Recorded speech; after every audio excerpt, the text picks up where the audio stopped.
Hello, everybody. Frankie here. Happy Monday in whatever way this Monday is finding you. Today, I want to talk about the things we get really good at that we might not actually want to be really good at.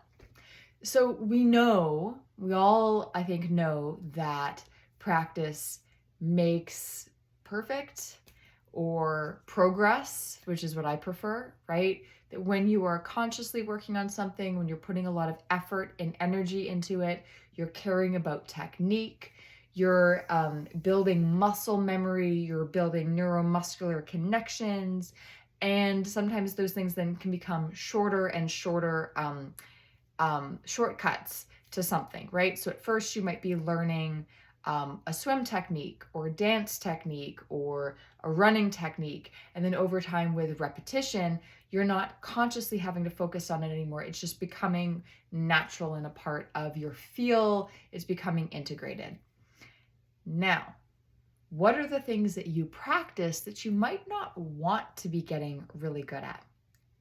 And this is what I mean. Say you know somebody, I'm sure you've met somebody who is really uncomfortable when they receive a kind comment or compliment, and notice what they do.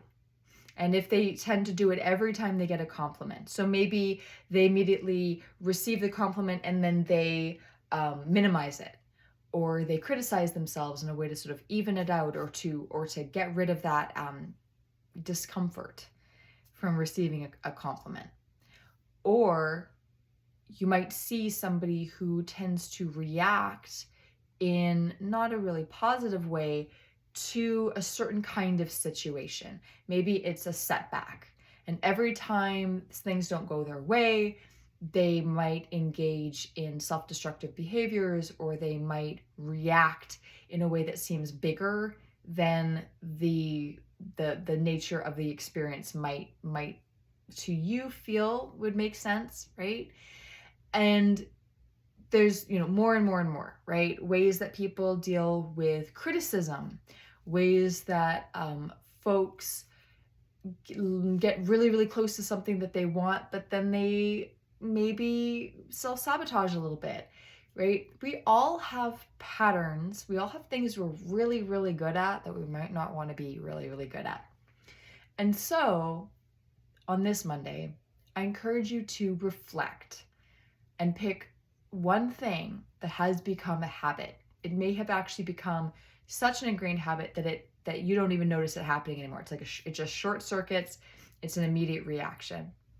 And see if you can start to create a little more space between, say, the outside stimulus or the preceding moment and that reaction. And start to ask yourself if you can pick a slightly different reaction. What is the reaction you'd like? So for example, let's take the compliment example. Somebody comes to you and gives you a compliment, and you might go, next time that happens, I'm going to breathe and I'm going to say thank you. And I might still have some discomfort in my body. It doesn't necessarily mean that discomfort's going to go, but I'm not going to disrespect their compliment or disrespect myself from receiving that compliment by immediately criticizing myself or sort of shrugging it away or minimizing what I've done. Another example could be, okay, when certain setbacks happen, if I tend to react in a way that I would like to change, how can I create a little bit of space between the moment that a setback happens and a different choice that I can make? Can I take a moment to breathe? Can I take a moment to simply say, hey, I'm a little disappointed. And I have reason to be disappointed. And it doesn't reflect on me as a person. It doesn't mean that I have any less value, right? As some of you may know, I work both in sports and also in the arts. And something that is very, very common in both is there is disappointment. In the arts, you might be applying for things, or you might be auditioning, or you might be constantly looking for work opportunities, and there's a lot of no in that. And it's important to remember, just because somebody hasn't cast you in something, it doesn't mean that you aren't good. It doesn't mean that you're a bad person. It simply means this opportunity wasn't for you. But you could find a way to grow from it, or to get constructive feedback from it, or reflect on it and actually make it work for you in the long term. Something that I talk a lot about with my actors is that you are bigger than one role. We're thinking about your career and the opportunity that you have to audition or put yourself up for a role is a gift, and you're going to do the most with it that you can. And then you're also going to release any expectation. And even if you don't get the role, the audition was a wonderful use of your time. It's not a waste. A lot of us want a sure thing. Same thing in sports. A lot of us want to know that we work the hardest and we know how game day is going to go, and we don't. And there are so many factors that can happen, so many setbacks.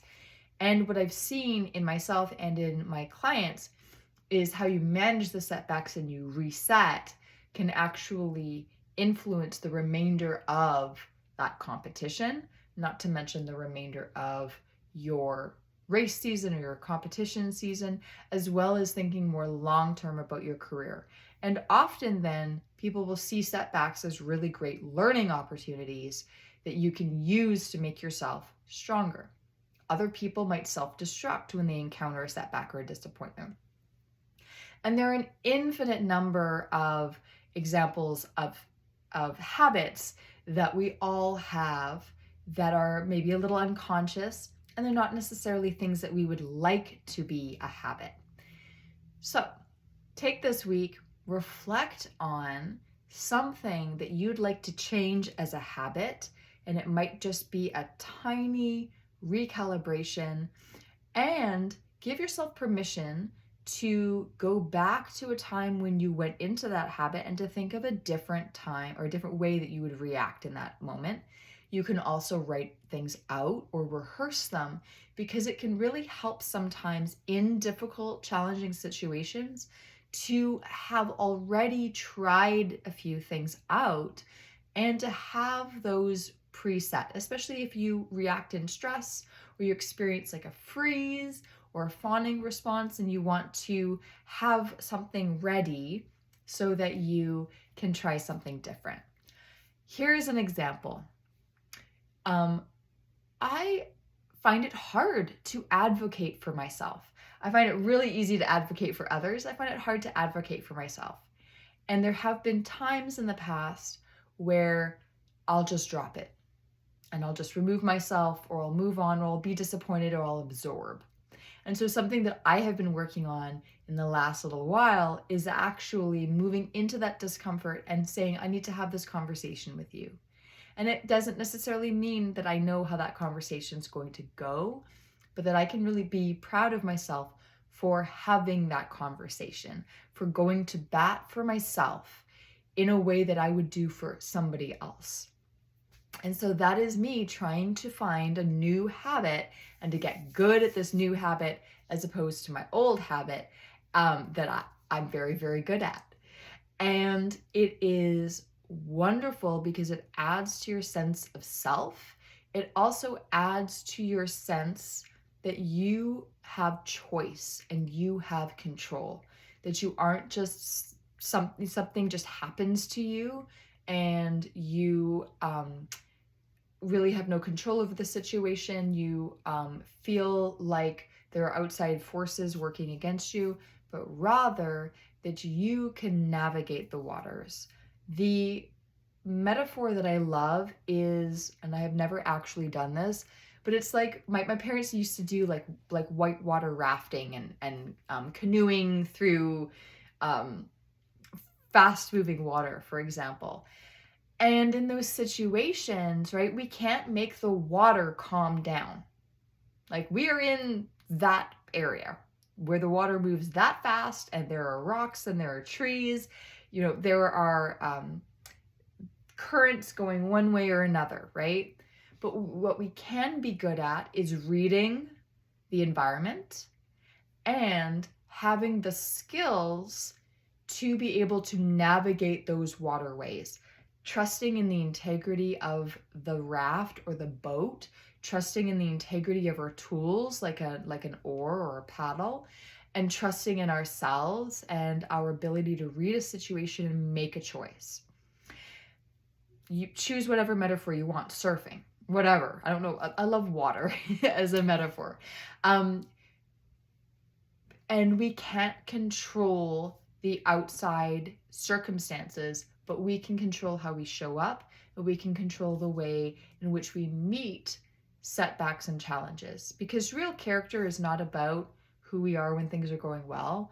Real character is being able to self-reflect, being able to identify areas in which we would like to improve, and being able to show up to challenging situations with the best that we've got that day, whatever that means.